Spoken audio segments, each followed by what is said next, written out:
So let's define our procedure in the Python interpreter. We'll give it the name measure Udacity, and we'll give the parameter the name p. Actually, we should probably give the parameter the name u, and we'll use an uppercase U. Not the most standard name for a parameter, but appropriate in this case. We'll introduce a variable count. We'll set its initial value to 0. We're going to use count to keep track of the number of strings that we found that satisfy the Udacity property.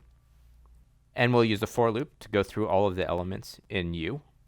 So now we need to decide whether or not to count this element. We can use an if statement to do this. We're going to need to use a comparison to check if the first character of the string is an uppercase U. If it is, we want to add 1 to the value of count. If it's not, we do nothing. So we use the equality test to check if the value at position 0 in E, the current element of the list, is an uppercase U. If it is, we add 1 to count.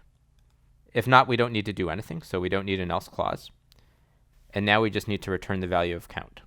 So let's test our procedure. So our first example, the input strings were Dave, Sebastian, and Katie. We see the result is 0, as expected. We'll try the second example, where we have 2 strings that start with the letter U, and see that we get the result 2 as the second value printed out. We should also test a string that has a mix of U's and non-U's. So now we're passing in 4 strings. They all start with a U, but only 2 of them start with an uppercase U. So the result for the third number printed out should also be a 2.